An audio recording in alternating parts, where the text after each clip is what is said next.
This is my dad on his Coleman CT200 mini bike, going up this about 40-degree incline. This is my dad going up on a 80cc Kawasaki. He's about 185 pounds. I did that side-by-side test with the 80cc Kawasaki and the Coleman CT200U. Although the Kawasaki definitely had more torque to get me up that hill, you know, I weigh 185 pounds, and even though it had more torque to get me up that hill, the Coleman didn't do too bad. Part of the problem, I think, at one point is the thing is so light. It's lighter than that Kawasaki, I think, and the rear tire just started to spin a little bit. But also because it's so light, I was able to kind of help it up with no problem. And at one point, that hill got pretty steep, maybe a 45-degree angle or so. This is my dad going down on the Kawasaki 80cc.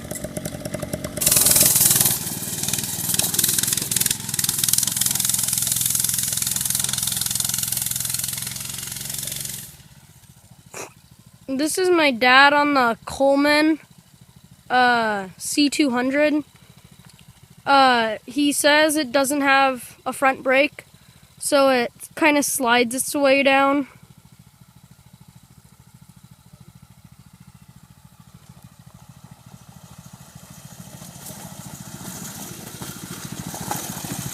I had quite a bit more power on that second hill climb because I adjusted the governor, and to do that, you pull this little thing, this back and back, kind of in there where I'm pointing. There's a little screw. There, you can see it right there. I adjusted that counterclockwise. It's kind of hooked up to a spring, and that gave me a lot more power to get up the hill. The braking, it doesn't have a front brake, so I had way less control going downhill, but overall a ton of power. This is the hill that I climbed. About halfway up, it's about a 45-degree angle, so pretty steep. Coming downhill the Coleman without that front brake, it was just that rear wheel was just sliding, so I had way less control going downhill. But uphill it had a lot of power. Good bike. This is my dad accelerating as fast as he can.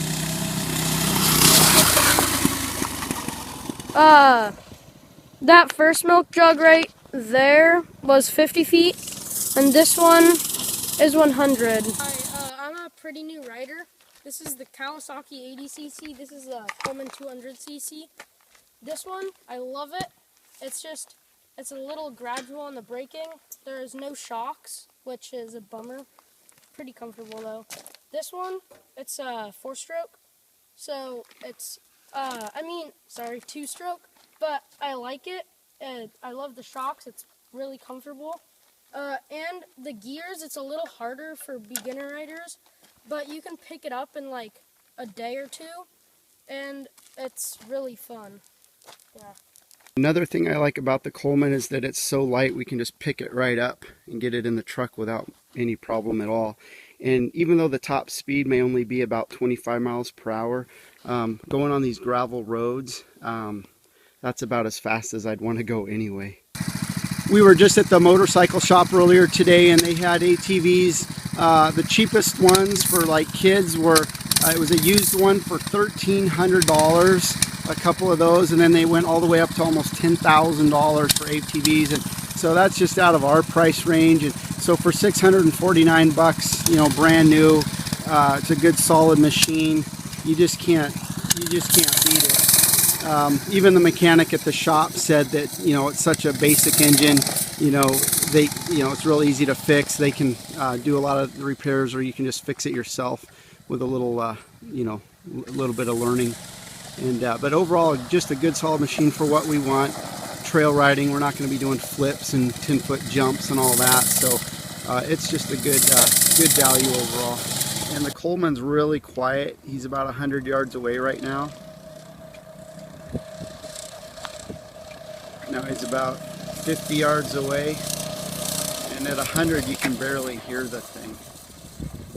The 2-stroke Cowie is definitely louder than the Coleman, and gives off more exhaust, probably because it's a 2-stroke.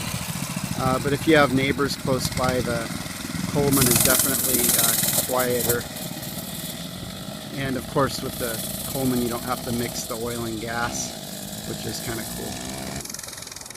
This is a maximum braking test at full speed. He started to brake at the yellow ice chest.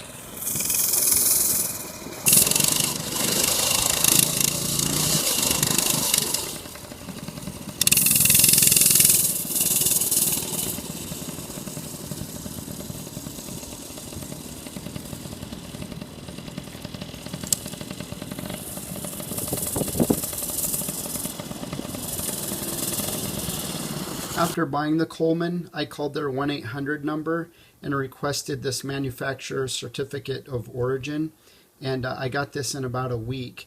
And they ask you the basic questions like where you bought it, like which dealer, the VIN number, things like that. And then you can take this form to your local Department of Motor Vehicles, and depending on your state, you might be able to get an actual vehicle title.